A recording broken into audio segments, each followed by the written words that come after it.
Hello everyone, welcome to 3ds Max Learning with Anthony.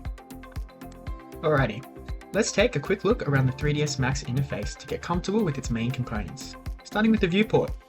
This large window in the center is our view into the 3D world. By default, we're seeing just one viewport, but we can switch to multiple viewports within a panel layout. To open the multi-view layout, go to the lower right corner of the screen where you'll find the viewport navigation controls. In the very bottom right is the Maximize Viewport toggle button. Click it, and you'll switch to a full panel layout. Click it again, and you'll return to the single perspective view. Amazing, and like most desktop programs, 3ds Max uses a menu bar across the top. There are a lot of commands listed there, but not every command in the 3ds Max is accessed through this menu bar. Some tools live inside sub-programs or appear in this area on the right, called the command panel. This panel is really the core of 3ds Max. It's where you build, edit, and control your objects interactively.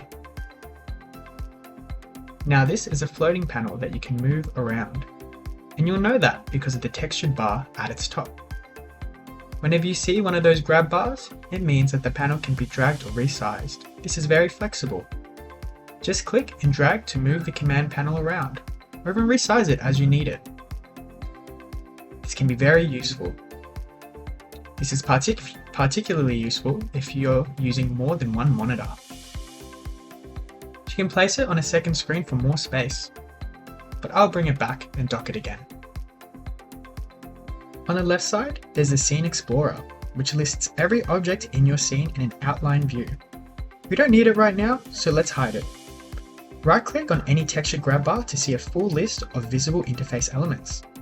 Any item with a check mark is currently displayed. The one you right-clicked on will appear at the top of the list.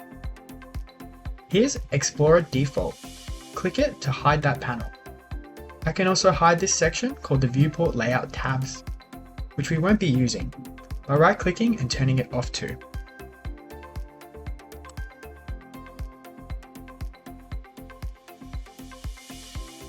Amazing. Now at the very top we have the main toolbar, which is what you'll want visible at all times. This is the toolbar you rely on daily, since all its buttons and shortcuts are essential for working efficiently in 3ds Max. Below that sits the ribbon, which is collapsed by default. Click the Show Full Ribbon button to expand it. Right now it appears empty because there's nothing in our scene. But the ribbon is mainly used for modeling objects, especially editable polytypes. You can hide it again from the main toolbar using the Show Ribbon toggle. Alrighty, once you arrange the interface how you like, in this case a clean, minimal setup, you can lock the layout to prevent accidental changes. Go to the Customize menu and select Lock UI Layout. Amazing. Now you won't be able to move panels by dragging their grab bars.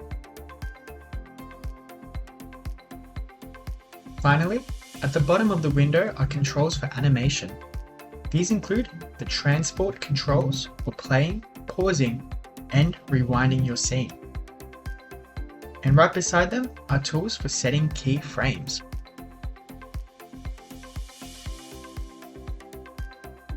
To their left, you'll find the Transform Type In area. This is where you can view and input exact values for position, rotation, and scale. And that's a quick walkthrough of the 3ds Max user interface. Thank you so much for coming along today.